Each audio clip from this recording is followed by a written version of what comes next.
Welcome to the UNA Board open session, and a special welcome tonight to our newest attendee member, Aisha. Aisha, sorry, Irfan. Irfan. Yes, welcome. VP External from AMS. She's got some colleagues over there. Aisha, do you want to introduce them? Yeah, I mean, I'll actually pass it over to them to introduce themselves. Well, I'm Drin Fontana, and I'm the AMS VP Academic at the University of Paris. Hi everyone, my name is Caden. I'm the Political Research and Student Support Commissioner in the external team at the AMS. Hi everyone, my name is Bandul. I'm the AVP External at the AMS. Okay, wonderful. Well, welcome. It's great to have some AMS participation. Yeah, you guys were absent, I think, writing exams for the past couple months. Oh yeah, we were in the trenches for sure. And so also from UBC member Holly Shepard is back from maternity leave. So welcome. Okay. Well, and I don't think we have we got anyone online right now? Well, welcome to those who are joining us online. Maybe for those who join in the future. Our meeting takes place on the traditional unceded lands of the Musqueam people. So we acknowledge that as we call the meeting to order. First item is the agenda, and I'll move that the board approve the May 21st, 2024 open session agenda as circulated. We have a seconder. Eagle. Discussion? All in favor? Motion passes. Great. Now we have our minutes before us, so I'm going to move that the board approve the April 16th, 2024 open session minutes as circulated. Seconder. All right. Discussion. Bill. Yeah, I'd just like to make one very quick point. The minutes, when they refer to a discussion, always call them questions. And I would suggest that future minutes, if there's actually been a discussion, refer to a discussion rather than questions. So I don't know if it just more accurately reflects what happens in the meetings when there are discussions. That's right. Thank you. Thanks very much. So no changes to this meeting? It's not worth it. Okay, great. All right, so all in favor? Motion passes unanimously. That's great. Our first external report is from Campus Community Planning. And Carol, can you lead us through that? Sure, thanks, Richard. The report is before you. I'm happy to take questions back to the team or attempt to answer them if I can. Okay, thanks. You got questions? Just want to ask one about the development update of the field. I notice it's May already, but I haven't noticed anything happening. It says that work will begin in May and be completed in August. Is the end date more important than the beginning date? Yeah, you got it, Richard. And Wegland might have more information. That's for the development permit enables the project to start in May, but Wegland will have the details on when that's starting operationally. Okay. Thank you, Carol. So maybe I'll just update for the starting date is currently the starting date is planned for June 24th on a Monday. And then we are expecting the work to be at approximately 6 weeks to 8 weeks, weather dependent. Thanks very much, Wegland. That's very helpful. Good. Any other questions for Carol? Not hearing any, we'll move on. And the next item is Electoral A Director Monthly Report. And Jen McCutcheon, I believe, has given her regrets. So there's no report this evening. If there were any questions that you'd like to pass on to her, discuss that. Does anyone have any that they'd like to? Okay. Nothing there. That's great. Our next item is the May Management Report. Paul, do you want to begin with? Thank you very much. The the report is as outlined in the package, and department managers will go through the individual sections in terms of introduction and the first part from myself. It was a busy another month. The only thing I particularly wanted to highlight, I think the board's already aware, but just for the general public, the one change in my work schedule, which I've implemented, working Thursdays at the Westbrook Community Center and Fridays working out of the Old Barn Community Center, just to spend a little bit more time in the neighborhoods, as it were, as opposed to our office on Burton. Other than that, I'd be happy to answer any questions with respect to the CAO's work, and or we can continue with submissions from the departments. Thanks, Paul. We got questions for Paul? Murray. First of all, I think it's a great idea to be out in the field and shifting your location and making yourself more accessible. I really applaud that effort. I'm curious if you've been doing this for a few weeks now, it sounds like? Or Yeah, I think it's been 2 or perhaps 3 week cycle now. I'm not sure, I can't recall for sure. And any preliminary observations on? No, I find it quite useful in terms of just seeing folks that I wouldn't necessarily see on a daily basis, and just really experiencing the 2 community centers from how they operate during the day, and the volumes of folks that are coming in, the different programs that are being offered, and just having more of a sense of that is quite beneficial for me. It's great. Yeah, thanks very much, Paul, for that initiative. Okay, let's move on to communications. Linda. Hi, good evening, everybody. I have nothing to highlight on my particular report, but you will come back to me for a couple of items later on.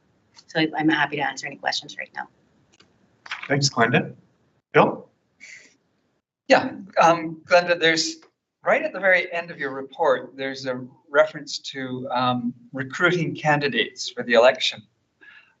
What does that mean? I just need somebody to turn their mic on. Sorry.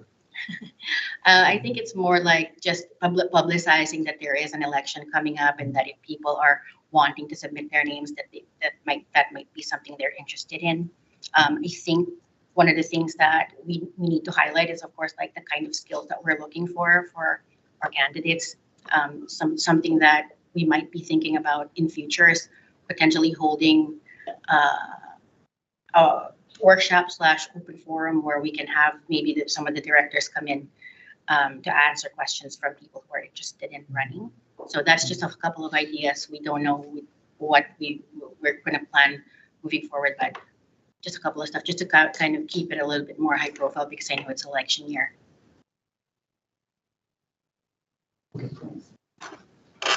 Great. Any other questions for Glenda?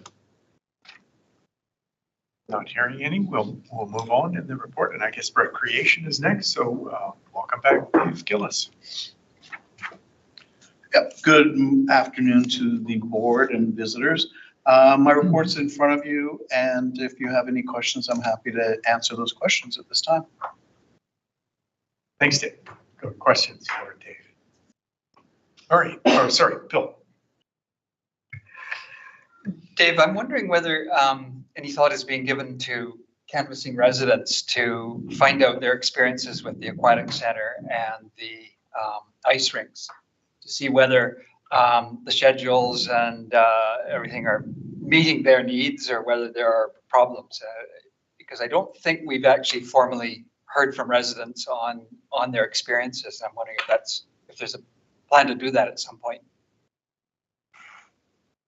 Currently, good suggestion, actually.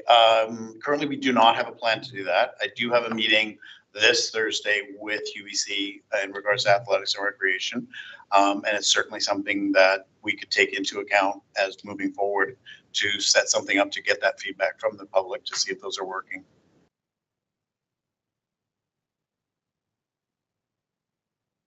Thanks very much. Other questions for Dave? I have a question which maybe is for Wegland and Dave, but I notice that in the highlights, you've got the new parking in Hampton Place requires passes. And so I'm accurate news, that's good. I'm just confused a bit because it seems that that item is more an operational item than a recreation item. Yeah. I have it in my report just from the basis of our front desk has to deal with it. And surprised, we were very well prepared for it with extra staffing in place. The only difference between some of the renewals of the other parking passes that are purchased here on site or at the old barn was there was a lot more questions about this one. A lot of people, wanted their 2 minutes of complaining. And, we listened very well and took notes of that. So in the recreation report, given that we take ownership of the front desk and all that stuff, I did feel it was a necessary comment to make. Thanks, Dave. Actually, it's important that I guess another part that I thought was you have, there's that whole front desk does the parking management, right? Okay. Yeah. So it's a very important, at this time of year especially, a very important resident interaction place. Okay. One more just comment. Notice that Elias is off in July to Montreal. Is he really going this time? I was just about to say again. Yes, he is. That is his final date. He is moving on.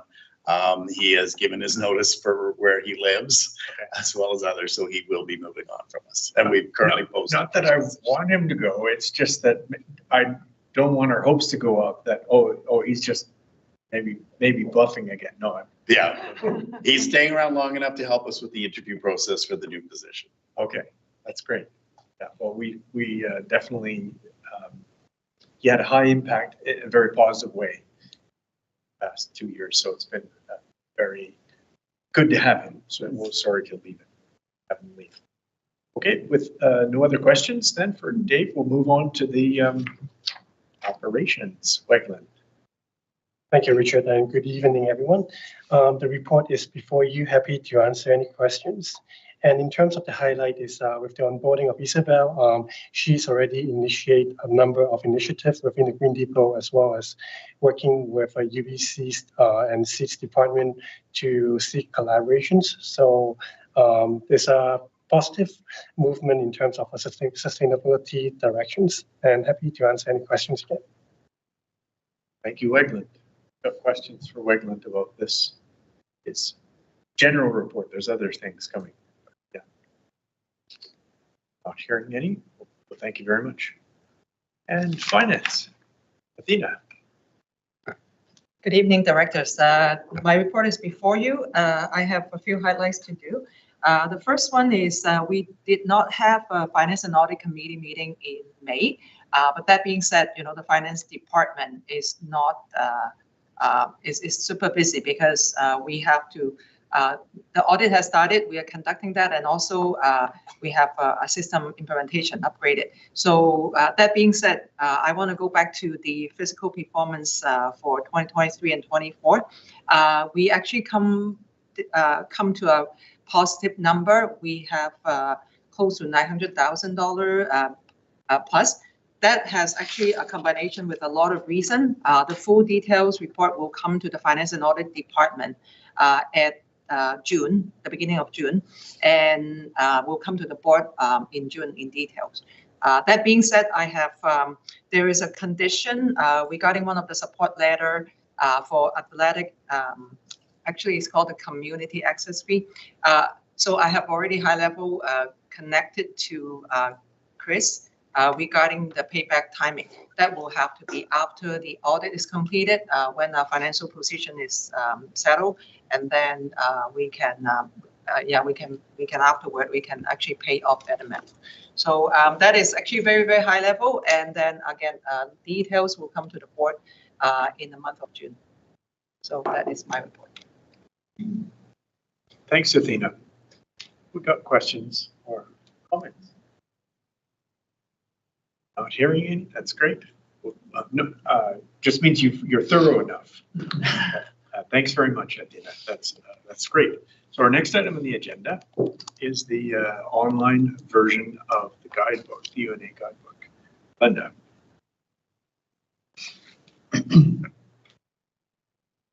Hello again. Let me just share my screen so I can share with you the guidebook.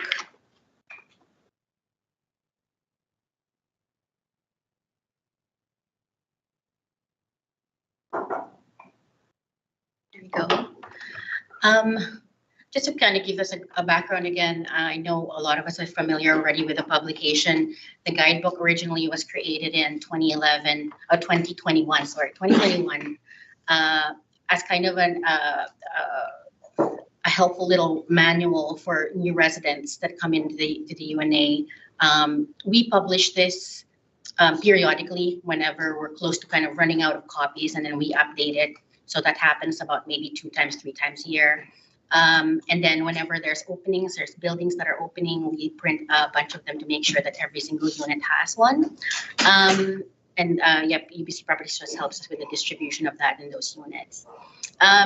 We've heard from a lot of residents that this is a helpful tool for them, so we've decided to create an online version of it.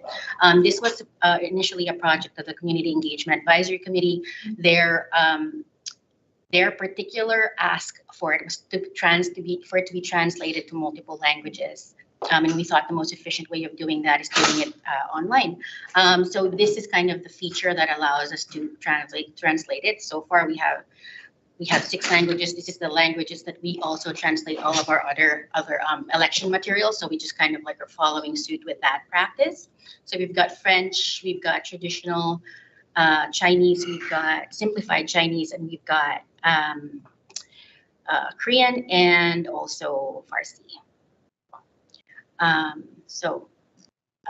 Just to kind of give you an idea of like what we were thinking, we wanted to make sure that we have captured kind of the table of contents of the UNA guidebook exactly the way it was. So we've kind of created it here as kind of an easy way to navigate through the content, so you can kind of just leaf through, I guess, leaf through the guidebook this way.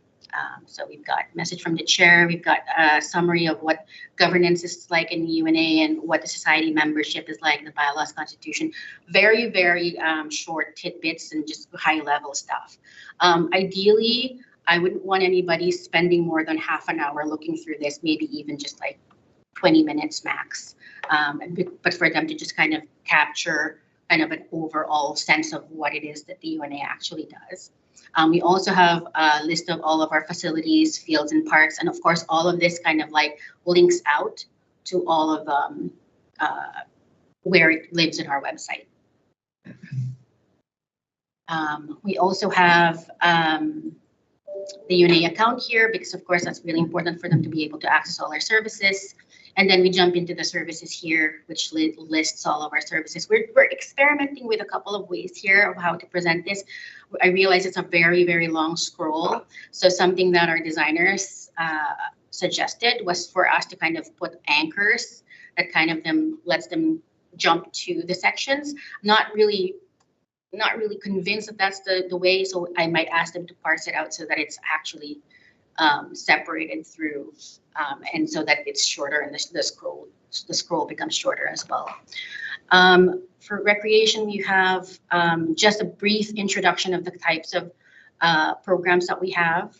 I imagine this is going to get updated quite soon, because we have information coming in from our newcomers, the newcomers coordinator position.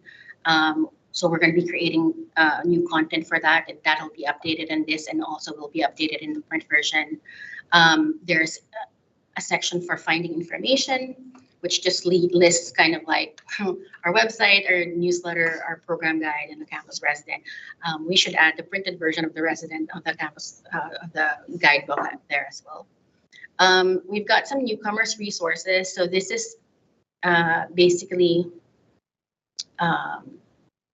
information from our province and the city of Vancouver, just information for them to be able to locate easily, like where they can find further resources aside from, the programs and the workshops that we already offer for newcomers. And then we've got volunteering community grants as well, which just kind of invites them to volunteer with the UNA and the youth leadership group, and also highlighting that community grants that we have in partnership with campus and community planning. There's also a directory which includes all of our facilities as well as the facilities that we partner with that are outlined in our Schedule F and F1. We also have a neighborhoods map here, which isn't meant to be a wayfinding map. It's more just like highlighting where those 5 neighborhoods are. And then we have a downloadable PDF version of the guidebook here. I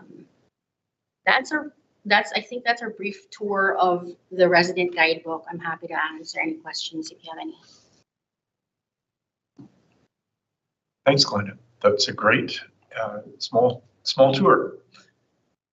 We have questions. Faye. Yeah, I'm so happy to see it's just going to be launched. Thank you so much for the great effort, Glenda, and your team. I would appreciate if we can highlight the necessary information, because I just looked through the guideline. Probably the resident need to take some time to find out where they can find the cities or the province, those kind of useful information. So is there a possibility to put the kind of highlight part for all the necessary information on the first page? Are you specifically asking about the newcomers guide? Yes. I see. So you would like that to be highlighted a bit more? Yes. So just for easier funding, because some new residents, they don't have the direction to find this guideline and also find the information, the contact information inside this guideline. So it would be great to have the contact page or the guideline page. So first is the highlight on the UNA website about this guideline. And the second part is highlight the contact information on the first page of the guideline. Does it make sense?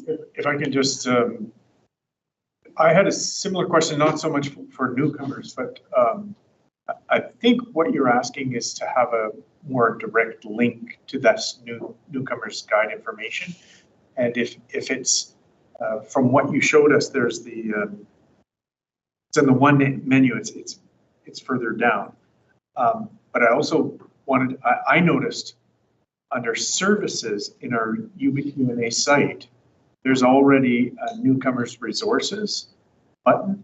So again, maybe just the feedback is I know there's now 2 places for newcomers to so that's a good thing.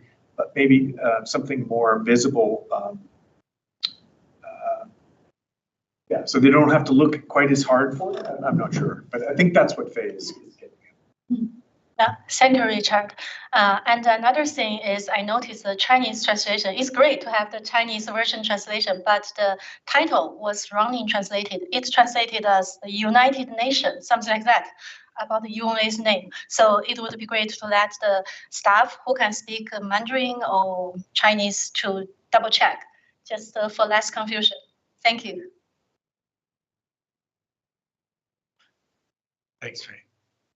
Got other comments or questions? Not hearing it. I only have one suggestion, and the guidebook itself says published March 2022.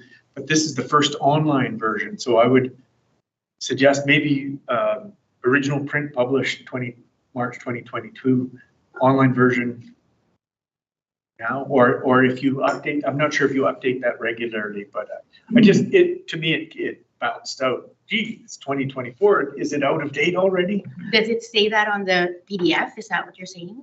It says that right on the so the link that you provided, the guidebook link. Right in the opening graphic about the UNA, this graphic right here says. Oh, I see. Okay, March that was not supposed to be there. Yeah, we'll update that. Thanks, Richard. Yeah, that's. I just thought that was worth noting. Thank you. And the other question I had was, you've provided us a link to this guidebook, but it hasn't been put online yet, right? Or is it online? It's a private link. It's a private link. Okay, so when it, Private about. what's that? What is private about? Sorry. So it's not located, it's not findable through the menu. You can't find it through. So that's exactly what my question is. And it's similar to Phase in terms of in the menu, would it be under Get Started or About Us? And Or- I'll share with you what I have, and we've actually designed something particular for the menu. Let me just share my screen again.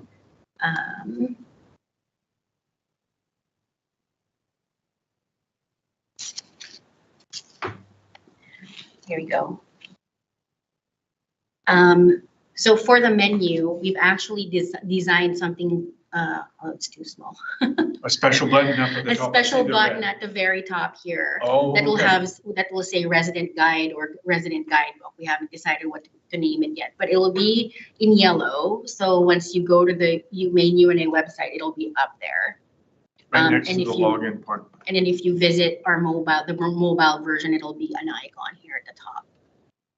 Okay. So that'll be where it kind of permanently will live. Okay. Yeah. Maybe given Phase comments, we could consider some kind of special icon for newcomers. I don't know. Yeah, that's another thing that we've been kind of deliberating as to what to call it so that it calls the attention of people who aren't the newcomers, because that is what it's designed for. We just have to kind of come around to kind of what a good term would be. So that's something that we're kind of kicking around. Yeah. Wonderful. Okay. Any other discussion? Not hearing any, I'll move that the board approve the online version of the UNA guidebook for publication on the UNA website and distribution to the community. You have a second? Eco? Discussion? All in favor? Motion passes. That's great. Thanks very much. Okay, so the next item is the UNA Administrative Office Lease Renewal Report. Wegland. Thank you, Richard. So I will try to move as quick as possible for this report. Long story short is our administrative office lease is up for renewal later this year. And then we are at the current location since 2018, which was a result from a cost-cutting measure that we have done in the previous years. And then for the current office, as part of the office space assessment that we have done back in 2022, our consultant has suggested the UNA office should be an approximate 3,300 square feet in order to house all the administrative staff, including administrations, operations, communications, and finance department. And the current office space that we have is at 1,661 square feet. So we are looking at an approximate 50% of the recommended square footage that we are looking at the current space. But having said that, we have been working with UBC PT since 2020 to locate a new, larger and more suitable office space. But unfortunately, given the renewing and the terms that of a similar office space that is available around the main campus did not came up. So at this moment, the only office space available at the moment is to renew the current space while putting it into an agreement and conditions to enable us, should a larger space that is suitable for our office expansion available in the future use, we will be able to move over to the new space. So that's the long story short in terms of the agreement. The agreement is 5-year terms, and then there is the rent structures that is presented in the financial implications. The original base rent is at $28 as of current base rent. And for the year 1 and year 2, there is an increase of base rent, which is up at approximate 14.3%.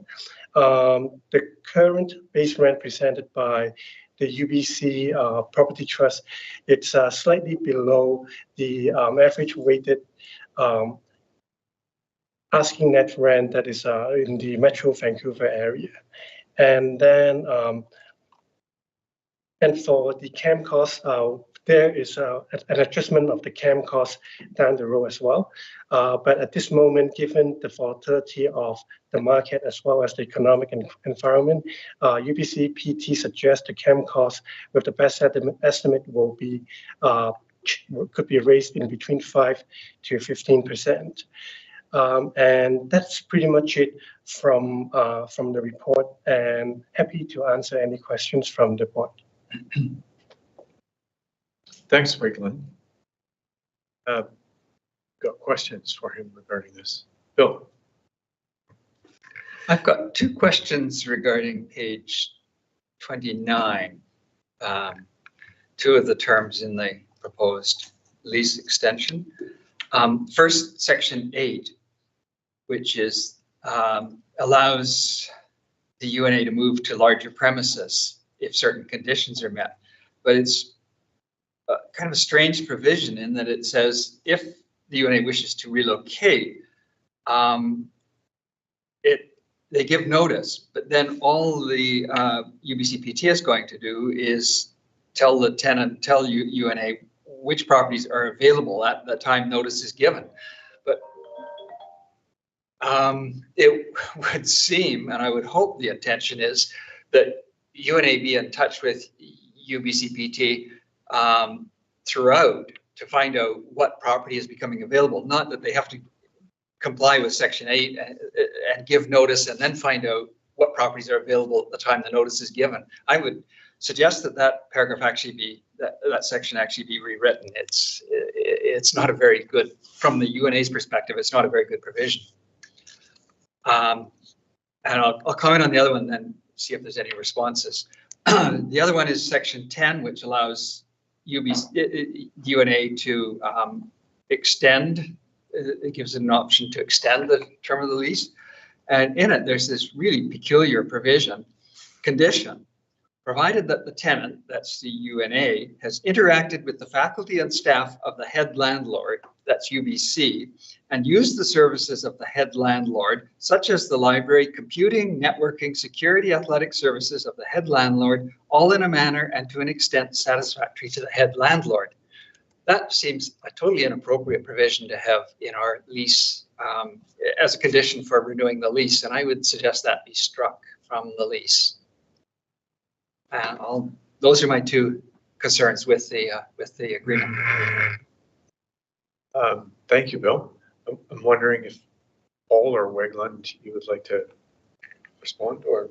I can probably respond on the questions around section 8. The wording of section 10, Wegland may have some more comment for it from, we've just received that, I think, from Properties Trust. Section 8, the intent is, as you described, that we would be continually working with Properties Trust to find a suitable accommodation, and that has started already.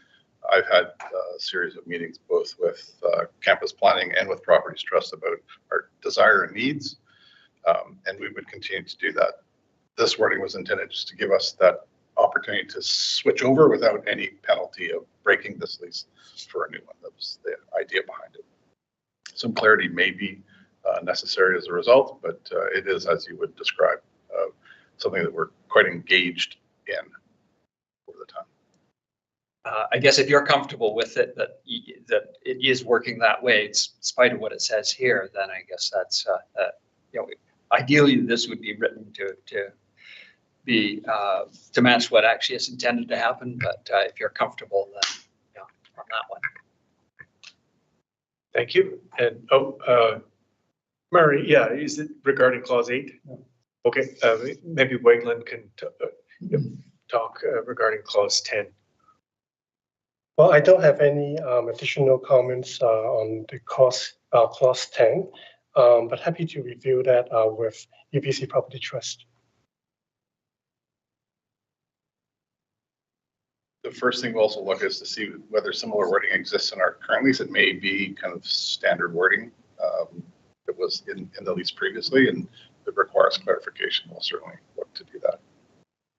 Yeah, I think it's not clarification, it requires removal. I don't recall it in the lease, but it's been a long time since I've looked at the lease. I think it would have leapt out at me if it were in the lease as well.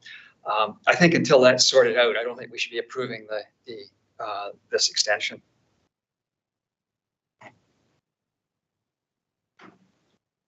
Okay, thank you. Murray? I concur on that point. It seems wholly inapplicable to our situation. I think I don't even understand what the head landlord is. UBC. Okay. My question is, how were well, let me express my concern. First of all, we're sort of a captive tenant for Properties Trust. There's obviously we don't have any other option other than to take office space from them. I think it's fair to say. Not like we can move into the city. So how is the rent negotiated in light of that? And was there any negotiation? Did we have to take what was presented? Can you speak to that? Thank you, Mary. So for the rent, there's the negotiation part is the discussion of including of parking space for designated parking space for the staff. So that's where we are at in terms of the negotiation, is the inclusion of parking space for 5 parking space that is available for the staff going forward. So that's where we're at. How is the $34 base rent for the first year arrived at?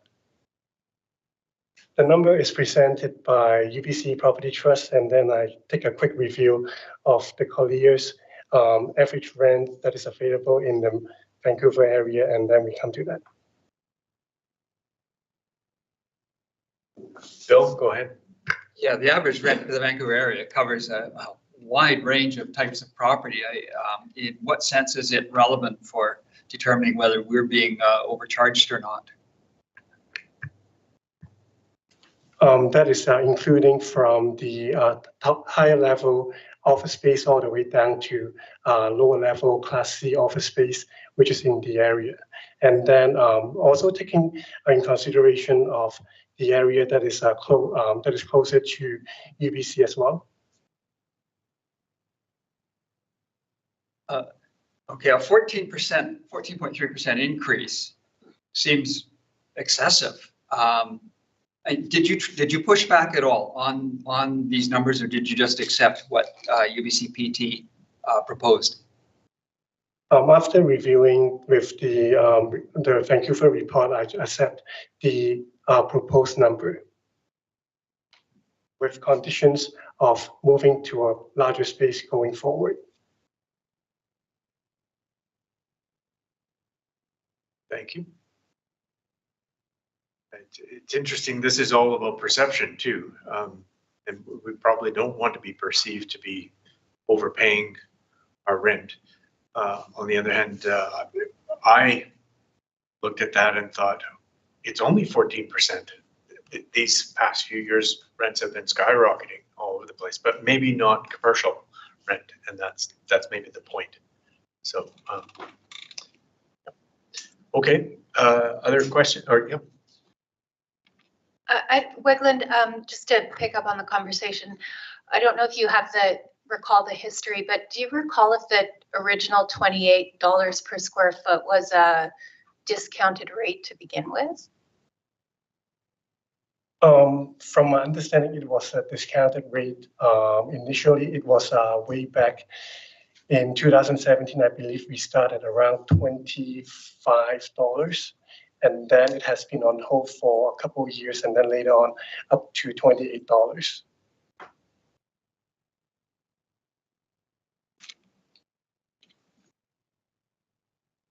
Thank you. Are there any other questions on the Eagle? I guess just along the same lines, I'm wondering if we have any comparators for what UBC Property Trust charges per square foot for other renters of office space in Westbrook Village. I don't have any data on that one.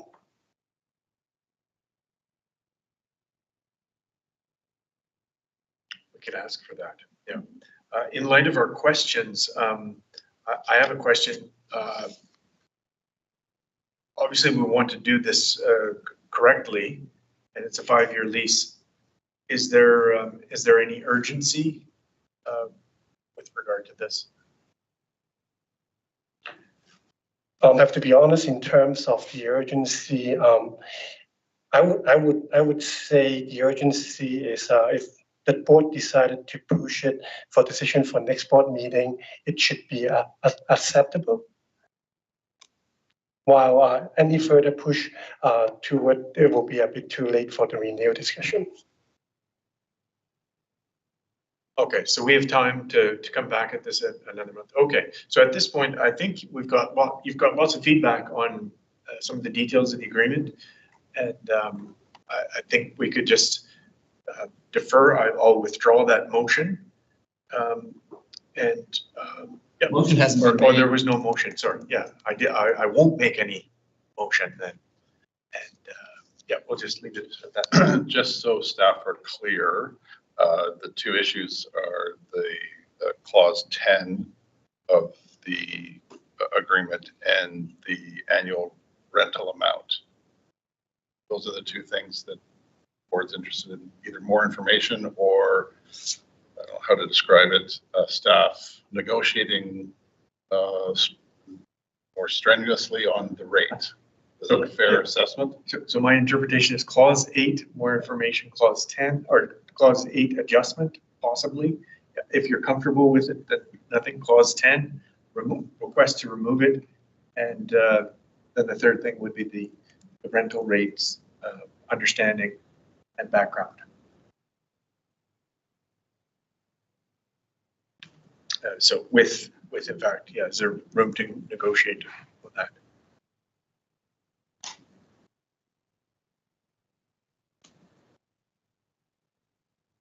Okay. Good. Our next item then is the print issue publication options for the campus resident report. Glenda. Hello again. Board instructed staff to look at options for the campus residents printing schedule, and we have here a report detailing a couple of options that we would like to present.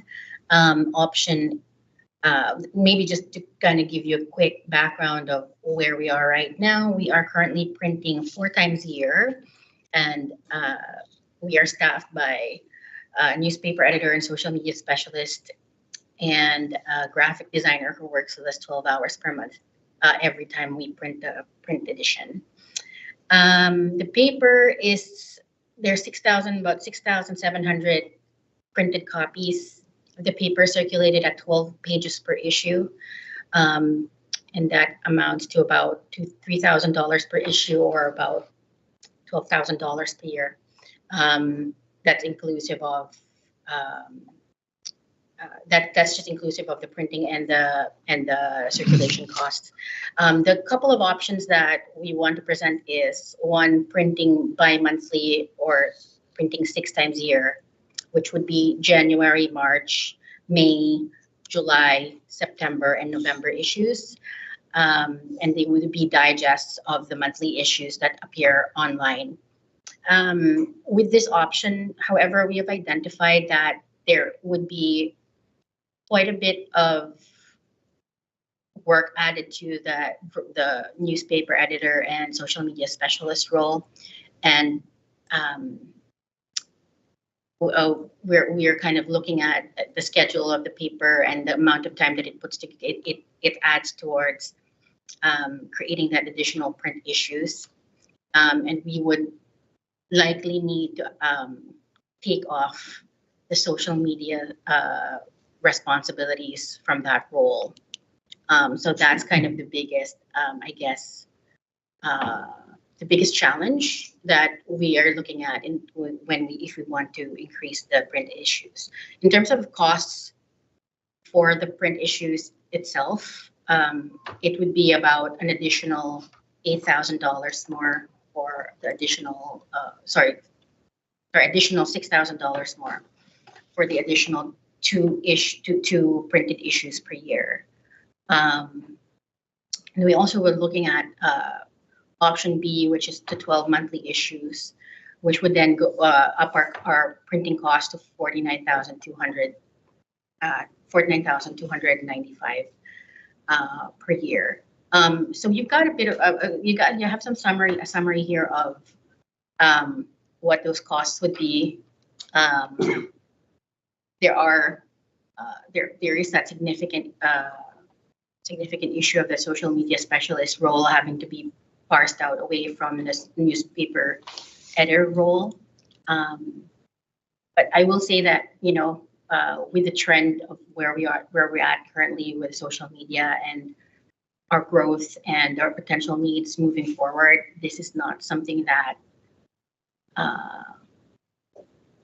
this is something, an extra role like this for the communications department is something that we will be fully utilizing. And I think that for future planning, it's something that we should be turning our heads towards anyway. And maybe this is the time to look at it, because we want to look at our options for the paper as well. I'm happy to answer any other questions if there are any. Oh, thank you, Glenda, for introducing it to us. I'll open the floor for discussion. I'm wondering if Eagle, given that you've been involved from the editorial committee, has there been any discussion on that at all? The editorial, like preferences or how that might change things, or? No, I have nothing to report from the editorial committee itself. It's something that has come up, but the committee hasn't taken a position on this, and I wouldn't want to prefigure the discussion now. So I do have a question. Please. Okay. Yeah, I'm wondering, I have several questions, but I'll start with this one. First of all, thank you and your team for putting together the report and for starting us thinking about this. And I'll just add this suggestion and the request for a report came from the incredible success of the newspaper so far and the desire to make the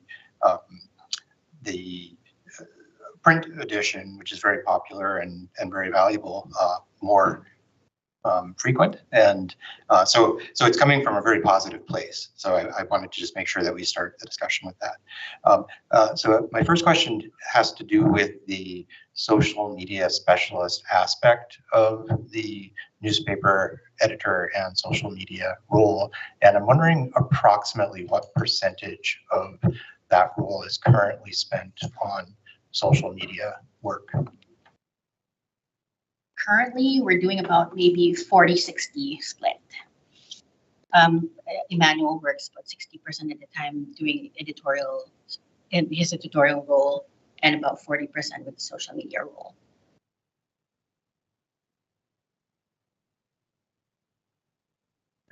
Does anyone else want to ask some questions first before I ask?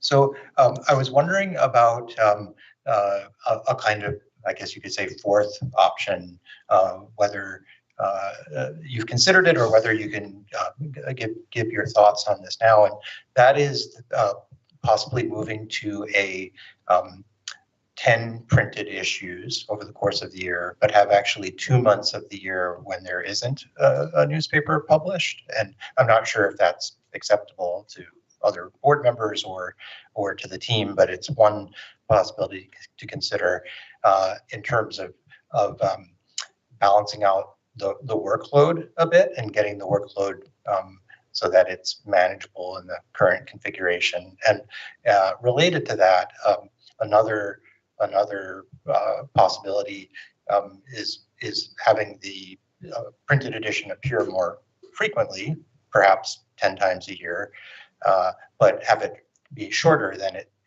currently is. So approximately 8 pages, or usually 8 pages. But I think now we were at, was it 12, most of them?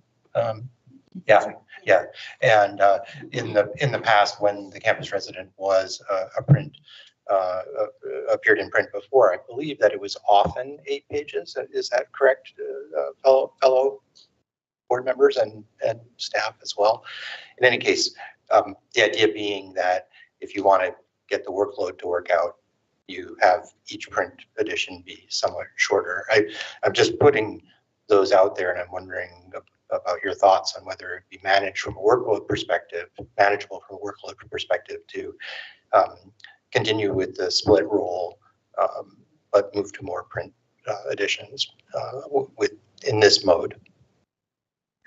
Yeah, so that's something that we did look into. And based on my conversations with Emmanuel, I understand that adding a print edition every month, the biggest workload is actually like getting in touch with the graphic designer, making sure that the print, that process in itself, it doesn't matter how many pages there are. So it can be, you know, anywhere between 8 to 16 pages is manageable in that kind of, but it will be roughly kind of the same workload. And in addition, the thing that we are running into, or the hiccup that we're running into, is that adding print editions per month means taking away time from, like it would be scheduling issue. For example, there are events that require social media coverage, events that you have to attend. But if he's got, you know, he's got to sit down with the graphic designer and churn out a print edition, that's something that he can't attend. So those are things that we're kind of running into, especially like peak months like December and September, where it's just kind of, you know, the opening of the year. We've got lots of activities happening in recreation and all that other stuff. We've also got, you know, spring events that we have to be covering. So these are the things that we've kind of earmarked, so that even at the 6 issue upgrade, it's still going to be difficult for him to balance those two things. Thank you. Just to follow up on that one question, for clarification, the electronic issue, is it monthly? I thought it was monthly. So it's monthly already. So so when my brain thinks social media, I think electronic. So I'm sort of wondering if you're going, I had imagined if you went to a monthly print issue, it wouldn't actually change the social media because your content is already being produced. It's just it's just getting printed instead of needing to be disseminated via social media. Is that an incorrect assumption, or is it? I think maybe, well, what I mean by social media is Emmanuel doesn't just do social media for the paper. Emmanuel does social media for the UNA. Yeah, so he doesn't just push out content on social about the paper, but he covers events. He'll push out communications for roadworks on social as well. So all the other stuff that's the social media piece here. Good. Yeah, I guess I don't see hiring a social media person at $95,000 to $100,000 as a starter. Even I think we've faced enough criticism already from residents for the communications size of the communications budget. I think I would have a hard time defending another $100,000. Could you give us? I'm not a social media user, or at least not to my knowledge. Maybe I do and I don't realize it. But what is involved? What is taking 40% of Emmanuel's time? It's coordinating. It's writing copy. It's making sure we've got graphics that go with it. It's populating the calendar. It's actually going out to the event to cover, take pictures there. So it's quite a bit of stuff. How does it appear though? In what forms? Where do you find it? Where do you find it? How does it appear? On Instagram and Facebook. Instagram and Facebook.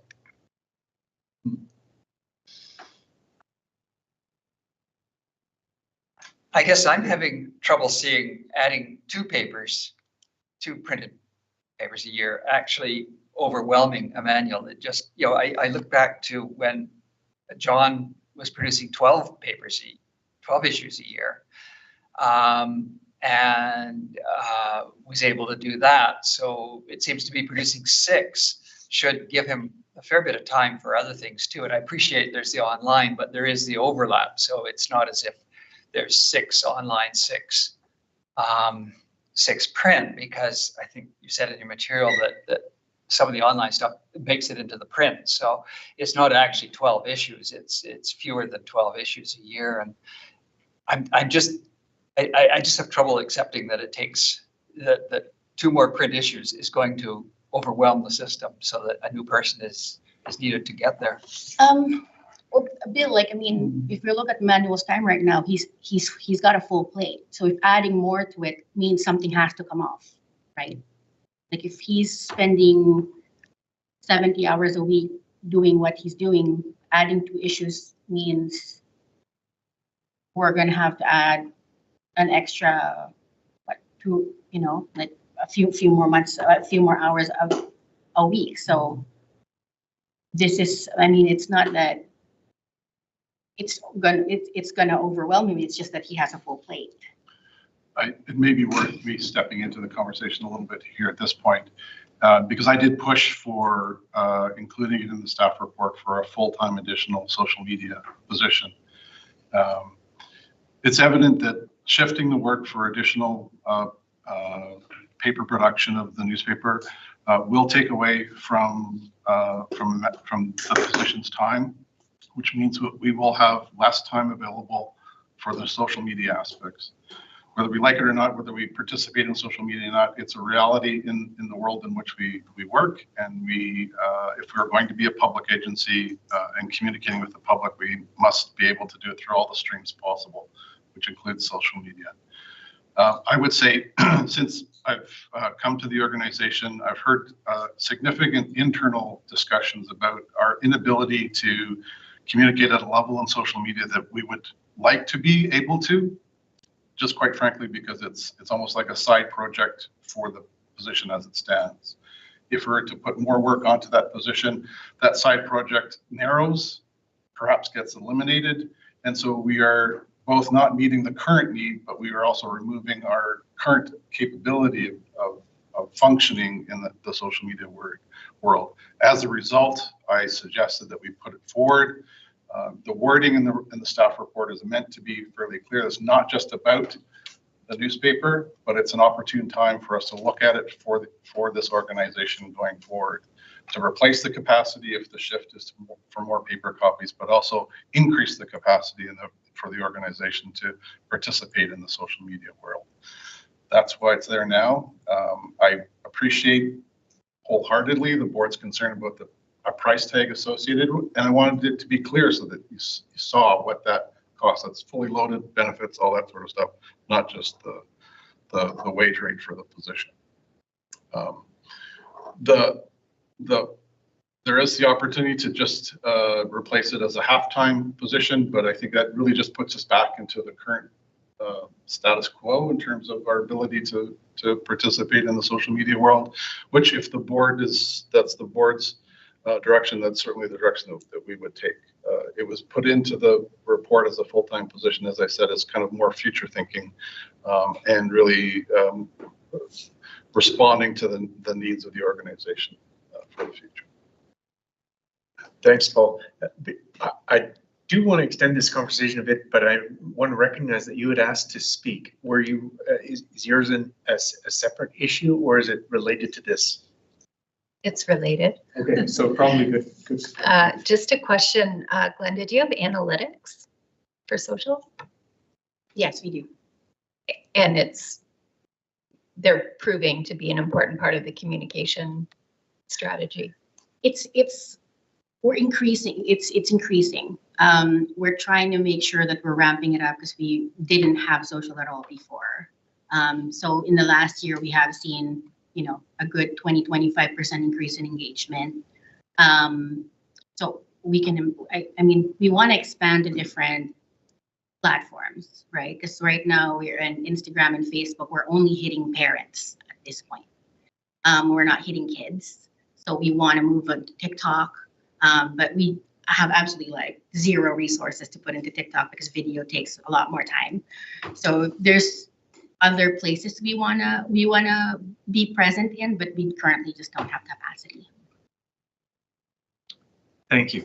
So just if I can summarize this, maybe taking a going too far here, but my understanding, my original question, and I think Bill's was, yeah, how is this related? And I think what I'm getting the answer back from staff is that publishing 12 issues can be done at the print costs and the time to produce the material, but to disseminate that information, you're taking, it's an added feature, and that's where you're No, Richard, Emmanuel does double duty as the social media specialist. So he's doing a dual role of a newspaper editor and social media specialist. Okay. So if he will be asked to create more print issues, that takes away his time doing social media, which means we will need additional resources for somebody else to do the social media for the organization. So that's what it is. Yeah. All right. I guess my main point on that though was that if you're already producing 12 online editions, that the content is still being produced. Are we producing more content here? So what we're doing is we're creating digests of the 12 issues. So we are potentially, and I don't know, I'm just pulling numbers out of this, just from my perception. So let's say we're doing 10 issues, 10 stories per issue. And then we'll be doing a condensed digest of it, where we're taking the top stories and creating a more condensed version. So if you only have 10 stories a month, it's not enough to fill a full paper. You would have to be producing not only more stories, there's also the additional time of creating the printed version. So the creating a printed version it's not the same process as creating an online version, because the online version is a matter of like copy pasting and then printing it, and then it's out in the website. But for paper, there's a graphic design process, there's copy fitting, there's copy editing, there's a whole lot of and Emmanuel might be able to speak more about this, but basically it's just a much more involved process. Producing a printed edition is more labor for the editor, who is also a copy editor, a print editor. So it's sort of a frame. Exactly. Yes, Yeah. exactly. Okay. Yeah. Thank you. Okay, Eagle, did you have more? No, I'll pass for the moment. Okay. Vern? Seems to me this discussion has become complicated by conflating these two issues together, and they are related because there's the question of who would do the additional work to produce more a higher frequency newspaper. It's the same person who's doing social media, but I think it's a longer conversation at the board as to whether we want to be the decision here would entail an extra 100K on a social media spend that we don't have the context for, I think. So it would be useful, I think, if we could pull these apart somehow and just handle them separately. I would be interested, for example, does the city of Vancouver use TikTok? I mean, I read in the news that governments are very concerned around privacy, so I get concerned when I'm seeing the UNA considering using a platform that has been is highly controversial now. So there's a lot more discussion needed to I think on the social media issue. And so my suggestion, I think, would be to try to focus this in on the newspaper itself and then see if we can solve the social media separately. So I guess I would apologize to the board at the outset. I probably complicated it by pushing for the bit of the future vision on the social media side. The social media part of the position is part of this discussion. If the board wants to proceed with more paper copies, we need additional social media resources. That could be accomplished by simply adding a half-time social media specialist, where the current one would shift almost primarily totally into supporting the paper, both the paper version and its electronic version. The electronic version isn't social media. The social media coverage is part of events, part of providing information into the community, highlights of activities, and also providing heads up when things are happening. So road closures and all those sorts of things. That's an important part of what we do.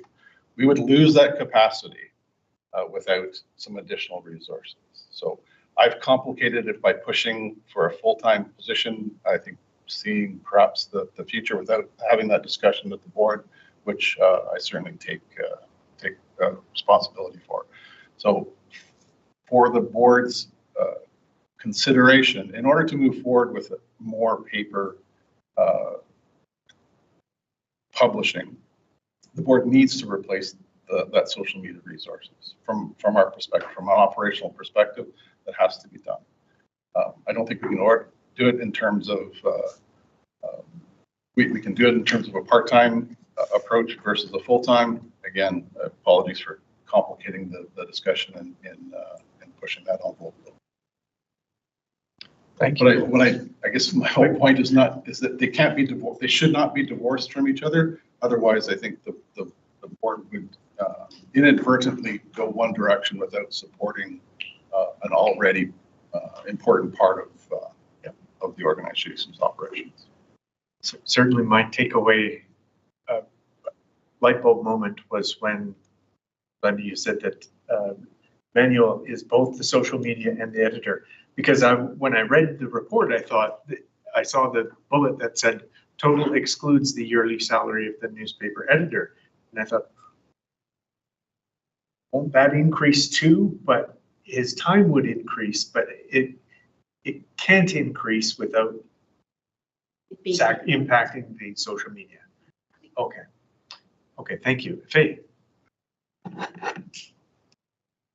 Yeah, I think increasing the social media interactions with residents is a great idea because now the residents, there is a gap of the social media and some residents have to just follow the UBC's social media to get the information of this neighborhood, and that's helpful for me.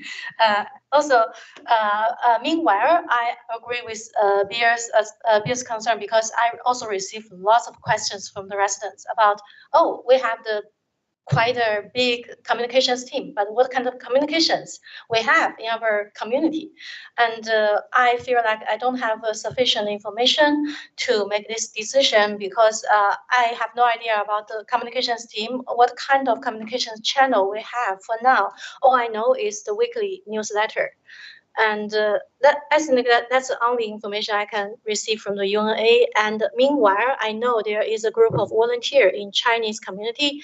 They created the Chinese version of social media, but they didn't charge anything. They are volunteers and they just translate the latest information they found on the UNA website or found from the UBC.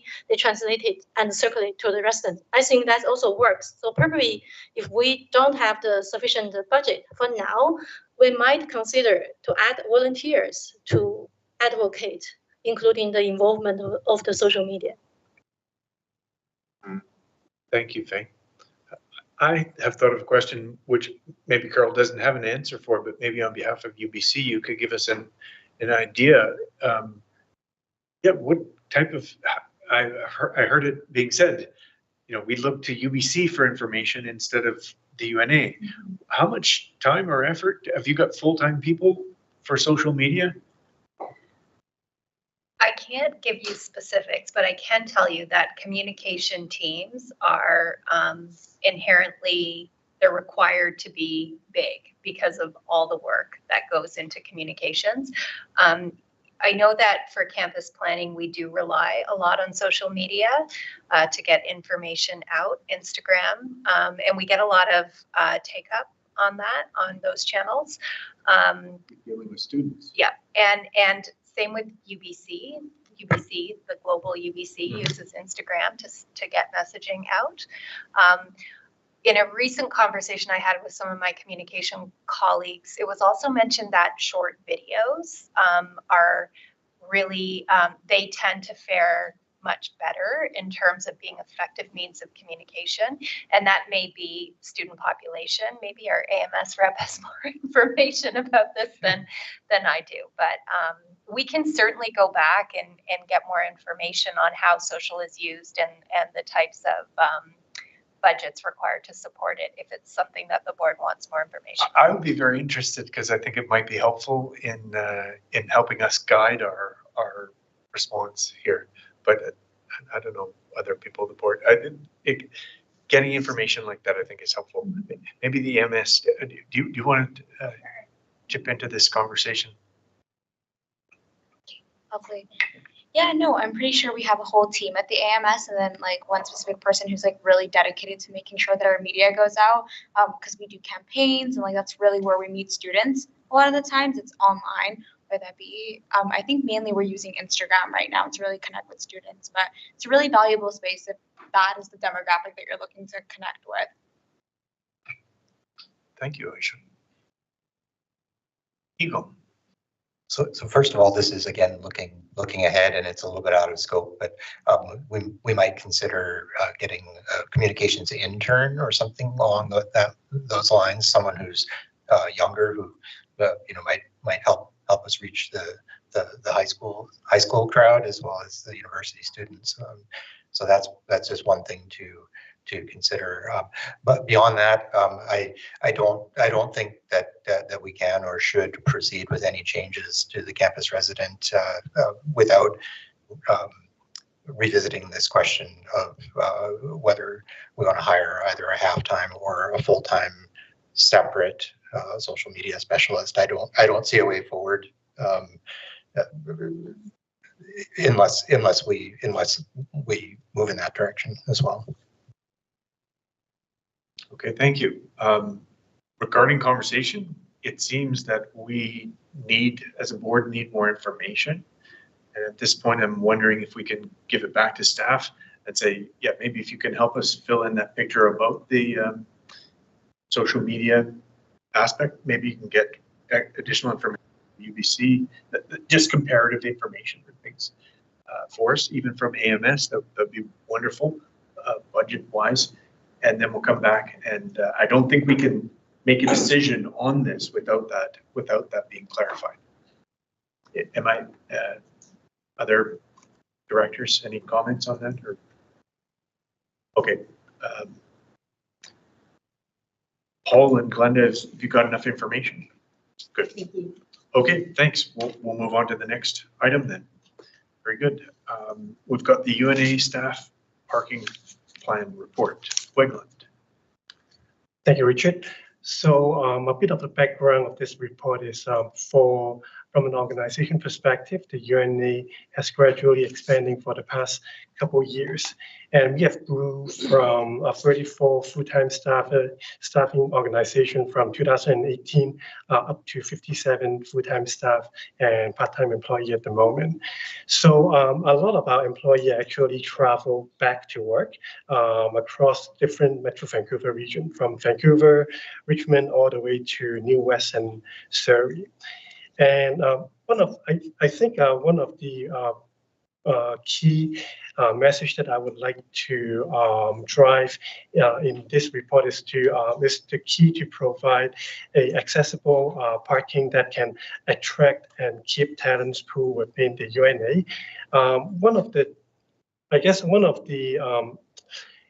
unique issue that we have is the UNA geographic location, which is at the western end of Vancouver, and also lack of direct rapid transit options that connect to other municipalities. So it will require multiple train, SkyTrain, or bus change in order to come to work. So it means for staff which is living a little bit further away, driving back to work will be the only options. And given the parking options near the UNA, which is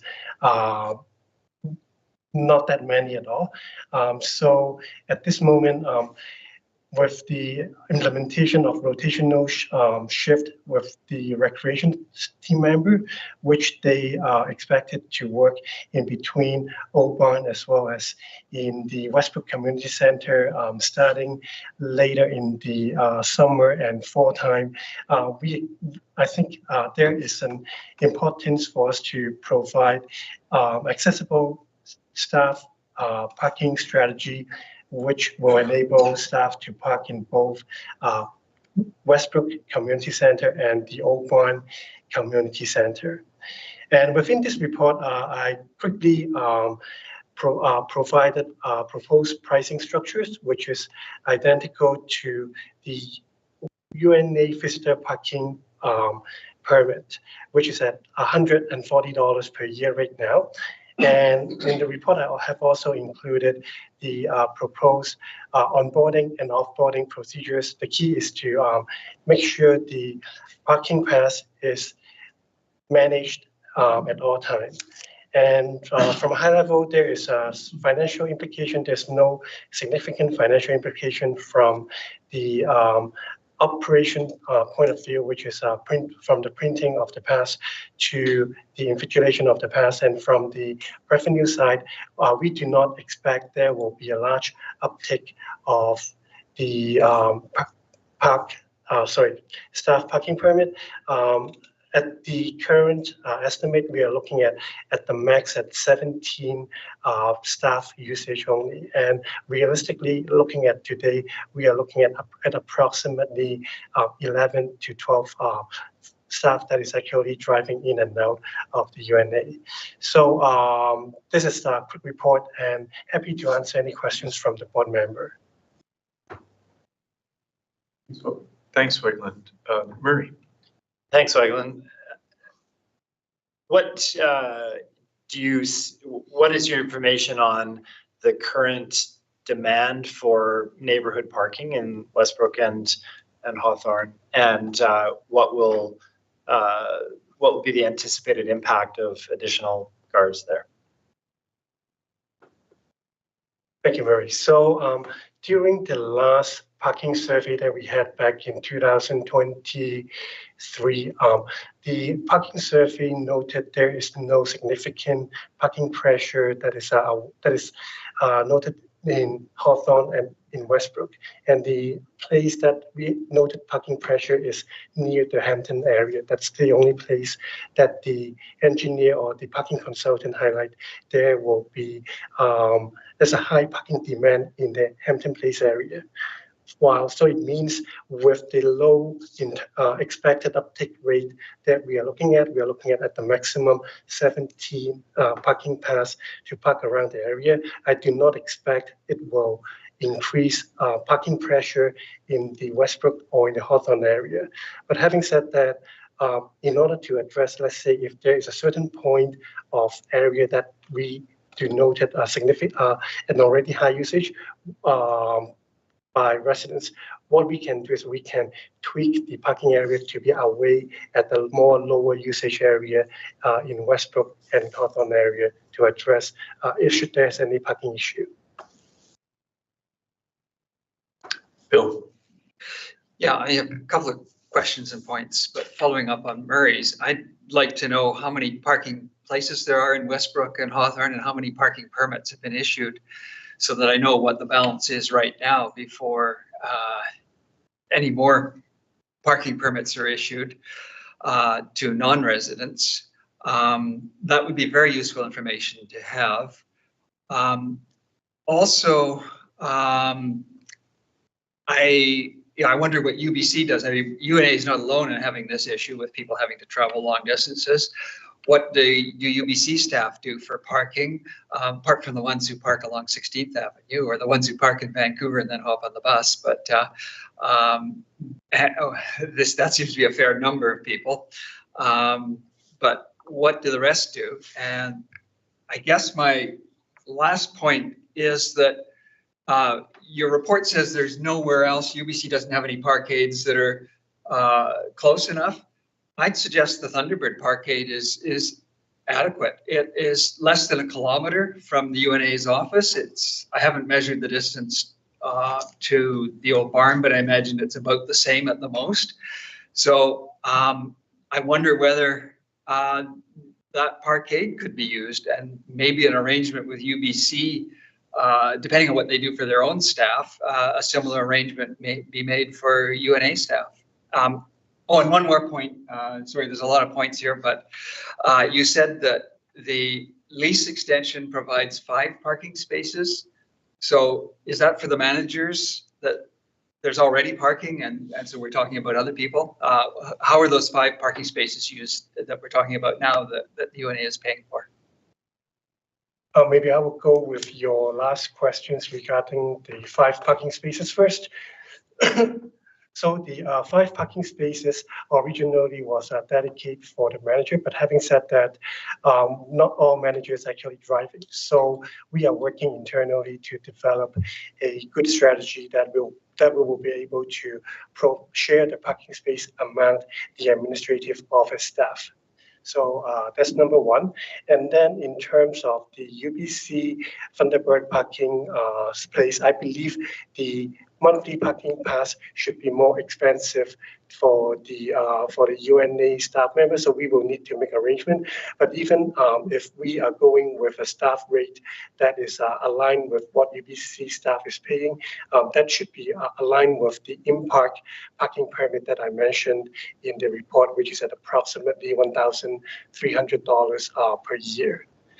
And then in terms of the Westbrook and the Hampton Place parking permit, at this moment, I don't have the full number, but just looking at the first month of a parking permit that has been purchased by our Westbrook community members, we have sold approximately 107 parking permit for the residence parking permit and 43 visitor parking permit in Westbrook. So that's in total at approximately 150 parking permit has been sold in Westbrook. While for Hampton Place, at this moment, we have sold at approximately 58 parking permit and then 33 visitor parking pass. So in total, at approximately 90. And I would estimate for Hawthorne area, we sold a little bit in between Westbrook and Hampton. So if Westbrook currently we have already sell 150 parking pass, and usually this 150 parking pass, I would say it will continue. The number of permit will be hovering around 300 to 400. So in total in the annually. So for Hawthorne area, I would expect the parking permit pass in total we are looking at maybe about 300 to 350 that will be sold annually for both visitors and residents parking permit. But we need the other side of that too. How many parking spaces are there? So, I mean, the number of permits only tells you half the story.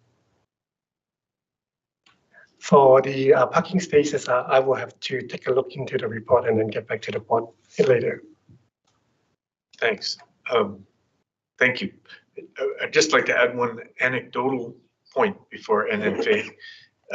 Certainly in Hawthorne, I am a resident who has a parking space and a visitor parking space. Depending on time of day and time of year, it actually is a stress situation. So your parking, people can say it's not a stress, but I think I've experienced it. I think other residents do experience it, and there may be additional anxiety associated with that. Knowing that there's an additional, it's a perception thing. That's all I'm saying.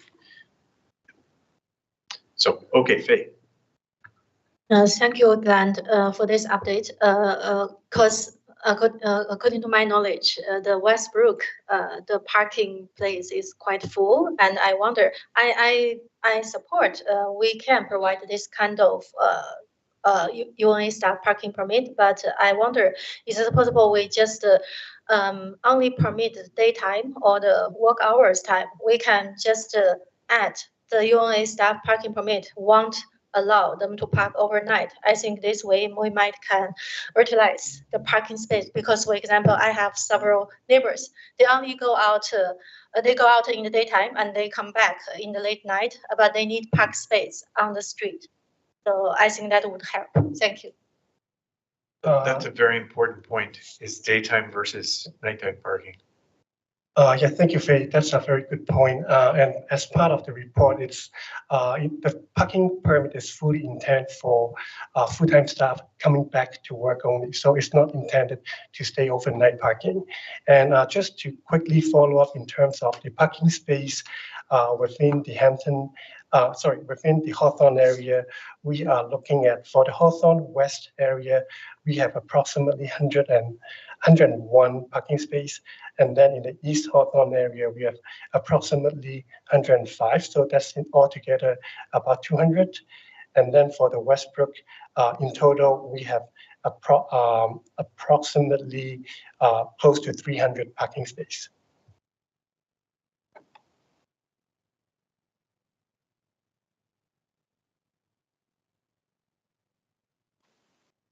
Thank you. One of Bill's questions wasn't addressed. It was a question about UBC and how they deal with it. Can I give you the floor, Carol? Yeah, so I'll preface this by saying I am not representing UBC Parking. I ride a bicycle. I often see Murray on my ride into work. High five. Yeah. So UBC does not provide any discounts to staff for parking. There is you get, I suppose, a bit of a break if you were a member of the public coming to park at UBC. You would purchase a daily parking permit. As a staff and faculty person, you can get an annual parking pass, which gives you a bit of a concession, but it's $1,250 a year. It's about $104 a month. And that's, all part of the sustainable transportation range of programs and initiatives that UBC has put in place. What UBC has done and currently has underway, because recruitment, retention, affordability, they're all issues that employment organizations face, particularly with the location of this campus. We have a pilot program, which is a discounted transit pass program for eligible staff, for union staff who are making a certain level of income. So if they fall below a threshold, they're eligible to apply through their union for this 50% discounted transit pass 1, 2, or 3 zone. Again, it's a pilot project. It's been being done in partnership with QP 116. And it's part of the affordability puzzle and part of supporting accessible or sustainable modes of transportation to UBC. That may or may not meet everyone's needs, but that's what UBC has in place right now. Thank you, Carol. Okay, well, we've got lots of information here. Just want to poll the board. Are we ready to, or do we need more information? Are we ready to make any motions? Bill? I prefer to have, we've had some numbers tossed out. I prefer to have them in a formal report, and so that I can actually assess the situation. And if it sounds like there's loads of empty space in the neighborhoods, but that doesn't actually sit with what one experiences. And also, as Westbrook develops, there's going to be more and more pressure on the few parking spaces that are there, and Hawthorne too. Well, I guess that's way down the road. And that can be dealt with by not issuing more permits. But yeah, so I would prefer to see some more information, and from what I've heard, it sounds like it won't be a problem. But I prefer to see that rather than just give an orally a report on it. Thank you, Bill. Murray? Yeah, I agree, and I think particularly this point that Faye has raised around the timing of parking, I would like to have some more color on that. We might not have all of the data, but it would be good to have some estimates, perhaps, of flows of traffic and parking and availability in various places. I think it seems to me Hawthorne's a bit of a red herring here. It's unless you're counting Old Barn staff, if it's perhaps you are, but it seems to me Westbrook is really the question, but more color on all those would be great. Thanks. Eagle? Yeah, I'm wondering where the landscaping contractors normally park if they commute with their own vehicles. Just, it's a little bit out of curiosity. I don't think that your proposal here would extend to contractors, but I'm just, curious. Yeah, thank you, Eagle. So the proposal here is strictly for UNA full-time staff. It does not extend it to any external contractor. And speaking of the vehicle, when they are working on site, typically they only drive the work and trades vehicle on site. So they do not park their personal vehicle on site. And the only landscape service provider that has access to the work yard, which they do have a few of their personal staff member driving their personal vehicle. However, they're parking in their work yard, not anywhere in the neighborhood. You're probably already aware, but the sign says for parking permit and maintenance vehicles. And across the UNA, any maintenance vehicle or any commercial identified contractor with writing on the car, the commissioners are instructed not to. So they essentially have free parking already with their company vehicle that they're doing their work in place. That's not what I was asking about people who commute here personally and then they get into the maintenance. You raise a very good point, though, and that's that some of the parking is needed for contractors. So even if, the balance between permits and spaces is one thing, but we also have to be aware that there needs to be enough parking for contractors who come to the various buildings and I need to park on the street. So I think the reason for a report is that if we decide to go ahead and then we get a lot of complaints from residents that what are you doing letting staff park as well as residents, at least we've got something to back us up. I just don't feel I have that yet. Thank you.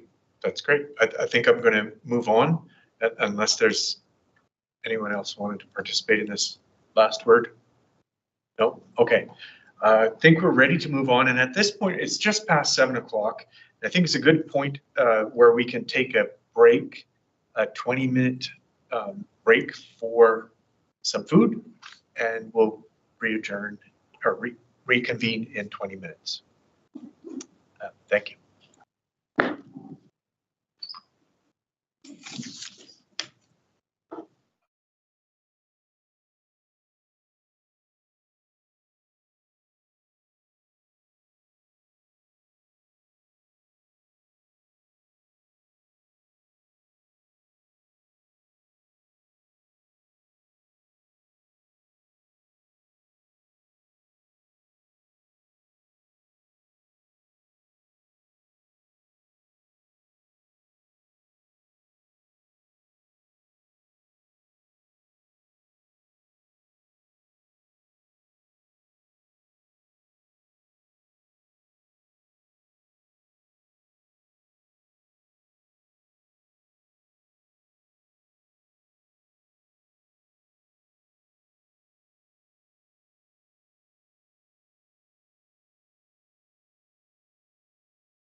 This is okay.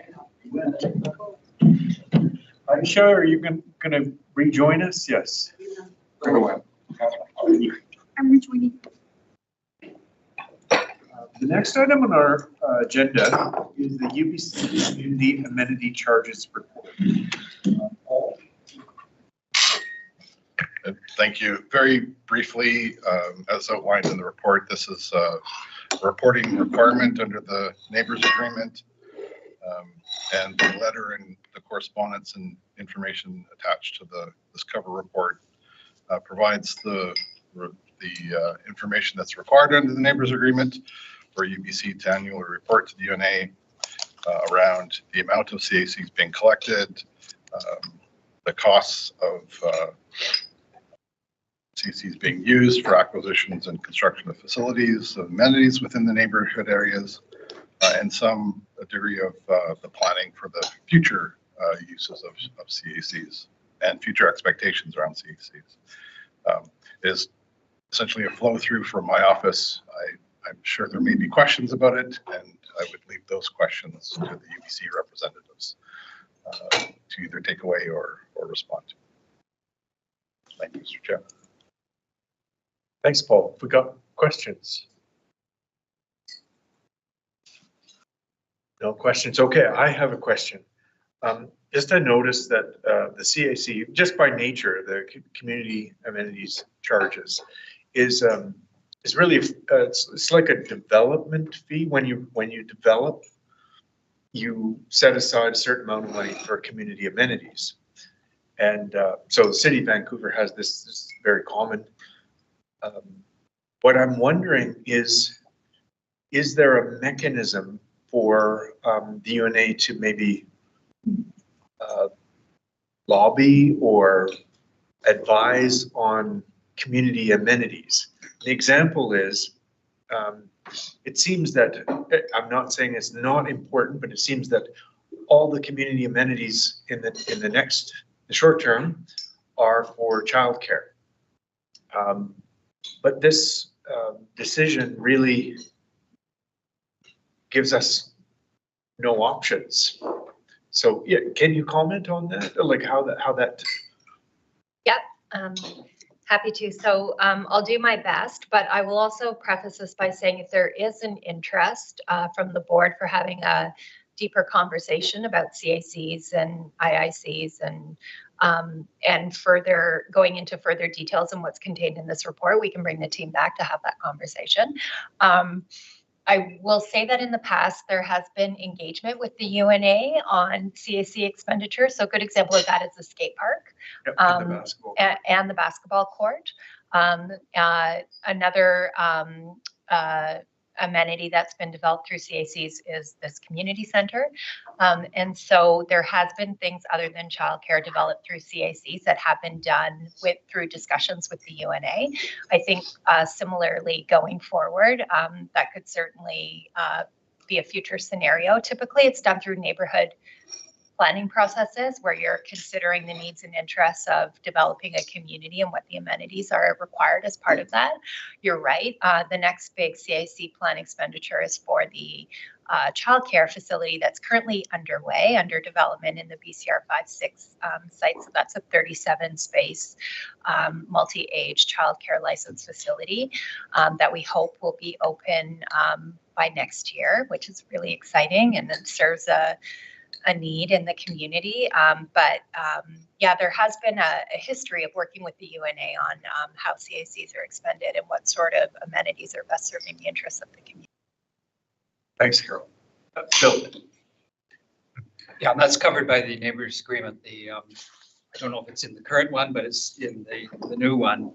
UBC will consult periodically with the UNA regarding the determination of facilities and amenities proposed to be funded by with CACs.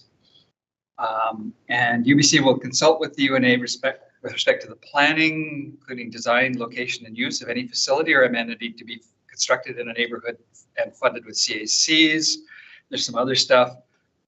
Also, if UBC wants to fund anything outside the neighborhoods with CACs, UNA has to agree. So it's all covered off in the neighbors agreement. Yeah, sorry. Okay. Thank you. Yeah, I think there was a version of that in our existing NA 2020. Yeah. So the point I'm making is there are other places where we could be using our CACs, and it's not that the childcare one is a bad one. It's probably a very good one, but for example, the dog park, or even additional space allocated for UNA staff. That's a community amenity, right? That's so there's. I'm not sure, but Well, we don't need to. I mean, it could be, right? I mean, if this community hall, we have UNA staff are there, and certainly we were involved, and this building was a CAC expenditure. Yeah, if we're going to build another one, maybe we need to consult about that. Yeah. To Bill's point, there is a commitment in the neighbors agreement language that obligates us to do that. So yeah, definitely. Okay. Any other questions regarding that? I think it's just for information. So we'll go on to the next item, the Governance and Human Resources Committee update. And the first item is the Corporate Policy Framework Report. Chris. Hi, everyone. I'll keep it brief. The report, of course, is before you. The board has had its chance at a first reading of this back at its April meeting. Changes following that meeting coming to the board today focus largely on clarifying the language within the policy, as well as specifying particular conferring of the authority to the CAO for the establishment of administrative policies. But nothing too different from what the board what the board saw back in April. Happy to answer any questions. Thanks, Chris. We got questions.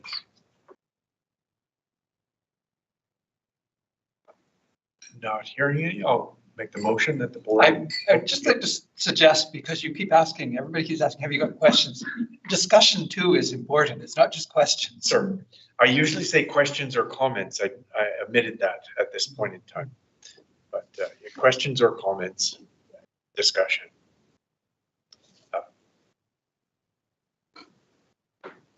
Great. No, not hearing any questions, comments, or discussion. I'd like to move that the board approve the proposed corporate policy framework as circulated. Their seconder. Bill, thank you. Further discussion? All in favor? The motion passes unanimously. Great. Okay, our next item is the UNA Board of Directors election planning report. Chris again. All right, I'll try to keep this brief as well. As staff plan for the upcoming 2024 Board of Directors election, we're looking for some feedback on 3 particular items that the board has purview over. Some context, the staff have already consulted the Governance and Human Resources Committee prior to this meeting on these particular items. A summary of some of the feedback that we've received on those items. The first one being the election official. Feedback that we've received is that there isn't a need to hire an elections official as we've moved on to an online voting system. It's phased out some of the responsibilities that we would normally see assigned to them. As to the membership register, the feedback was to maintain our current provisions on accessing and copying the membership register, as well as providing an opt-out option for members. And finally, as it relates to election rules, the feedback was to hopefully suggest a election rule concerning election signage, as we've previously done in past elections. But with that, happy to answer any questions. Or comments or discussion. Comments or discussions. Bill. Okay, in my mouth there. Access to the membership register. There's 3 resolutions that were approved before. I'd like to point out that the UNA the board has resolved that a candidate for election can get the membership information. I'd like to point out that the Societies Act requires that any member be entitled to get that information. As long as it's to use for the purpose of influencing voting, that it's not limited to candidates. And so the UNA shouldn't be limiting it to candidates because we're not complying with the Societies Act. The second point on that is that while we have a somewhat waffly legal opinion that you can hold back email addresses if people want, it's a very waffly opinion and a very soft opinion. And certainly the better view is that you can't. The members register is required to include the contact information provided by the member. And members have a right, you know, this right we've just talked about, to inspect the register. So we're offside in saying some people can hold back, can refuse to have their email addresses disclosed. Now, the legal basis that was given was it's the Societies Act says that the register is to include contact information. It says the contact, they omitted the word the contact information provided by a member. And the plain meaning of the contact information is the information, all the information provided, not some of it. So we're on very thin ice in saying that members can withhold can choose not to have their email addresses disclosed. So those are the two problems with the resolutions that were adopted before, and I'd just like to point that out. I also have comments on the signage, but maybe I'll stop at that one for now in case there's anybody else wants to comment. Murray. I just a question for Bill. We would be on thin ice with respect to the Societies Act, but what are the consequences of that in your view? Well, I believe in following the law rather than in flaunting the law. But yeah, I don't know. I haven't looked to see what the consequences are because I assumed we would like to follow the law. But yeah, we did it before and nothing happened. If no resident complains, nothing would happen again. So it's not as if they're going to come and audit us or go after us or anything, the government. But you know, do we want to follow the law or not is the question. Maybe I'm going to create an analogy just for the purpose of discussion. But if there's a posted speed limit, you know, when you're driving, if the UNA is the driver, we can drive that speed limit, the full speed limit, or we could drive less than that. And I'm wondering if there's an analogy here for safety reasons or social responsibility. We're driving less than that, and if somebody makes a demand or asks us to speed up, we could provide that information. That's the way I would look at it. We're not, we're authorizing the release of some information, and if someone were to make the request that more information is required, I'm wondering if we could not visit it at that time. That's why you're not a lawyer, if that's the view you take. Okay. All right. Well, we'll just leave it at that. Any other comments or discussion? This is a question, actually. I guess what I'm wondering is, do we need to pass some kind of similar resolution to the one taken in 2021? Or do those previous resolutions still hold? And we would only need to make a change of some kind, or only need to have a motion if there's any change to those previous resolutions. Yeah, Chris. They would still stand. Of course, the board can decide if they want to reaffirm that when staff come back with the full election planning report with its litany of resolutions for the board to approve, or the board can first change from what is previously done. But the existing practice, and if anyone were to ask to exercise their rights to access or copy the membership register, we would be following the resolutions that the board had passed back in 2021. So those currently stand, and they would apply for this upcoming election, short of anything changing. You got a follow-up comment, T?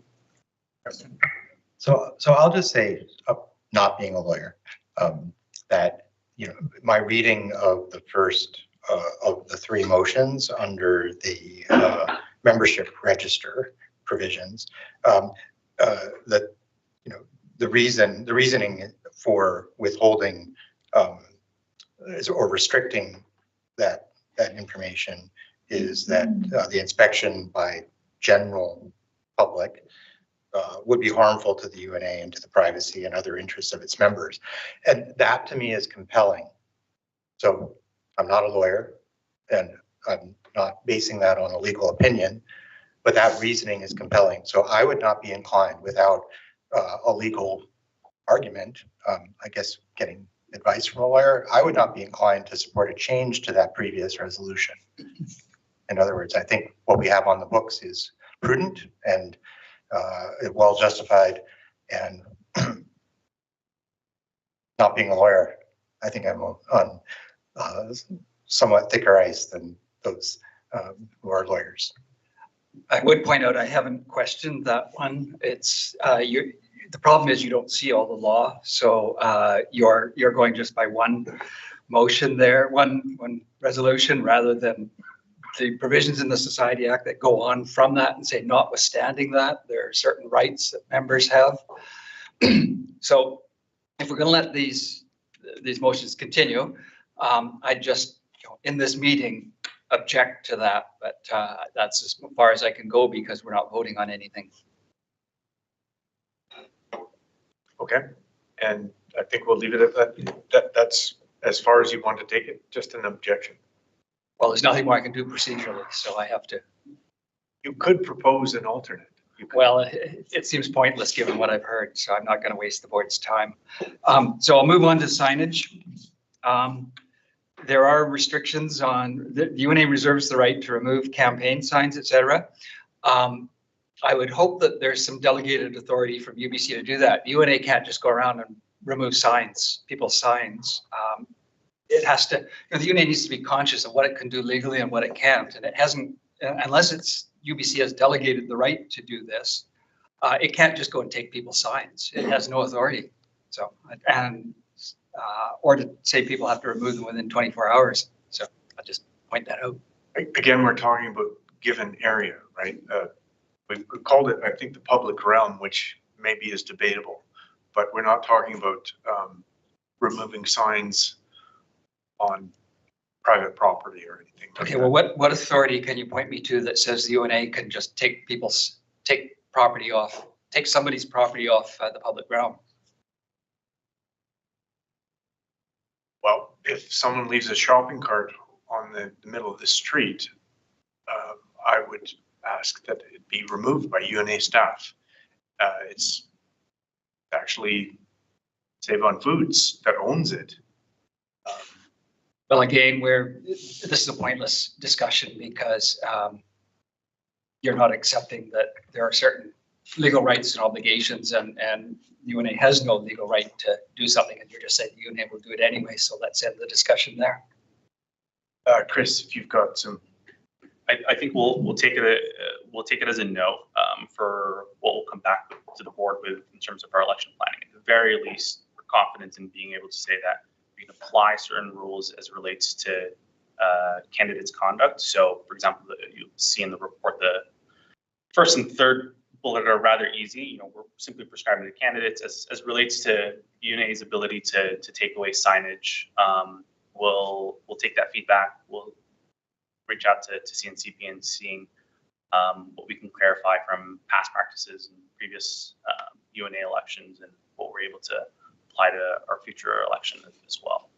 So that's all clarified for us.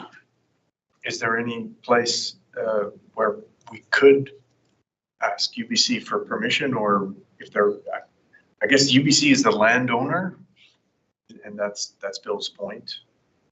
Yeah. if that helps, we probably could ask UBC for permission on this, and I bet they would grant it. But I'll have to Carol on that one, but it's something for maybe us to take offline as well to figure out. Can I ask a question? Bill, if UBC were to provide the, or grant the approval of UNA removing signs in the public realm, would that satisfy the interest? I think that'd be fine. Yeah, Yeah, okay. it's UBC's property. They can have stuff removed Yeah. from it, so they Yeah. can, and they can delegate to someone else. But my overriding point here is that the UNA needs to act with authority. It doesn't need to, it shouldn't just go out and do things because it thinks they should be done. I'd suggest that I can take this offline with Chris and we can figure out a way to meet the interest, and give the UNA what it needs and address Excellent. Bill's concern. thank you. And thank you, Bill, for bringing up that concern. Okay, are there other questions or discussion? Not hearing. We're on to the next item on the agenda. Thanks very much, Chris. So the next one is the Neighbors Agreement Committee update. Director Holmes. Okay, there is a bit of an update. The Neighbors Agreement Committee and Wegland and Paul met with UBC on May the 1st to go through UBC's comments on version 3 of the body of NA 2024. So we had a good discussion, agreed on a number of points, but there were several matters where UBC said we have to consult with our legal counsel before they can respond.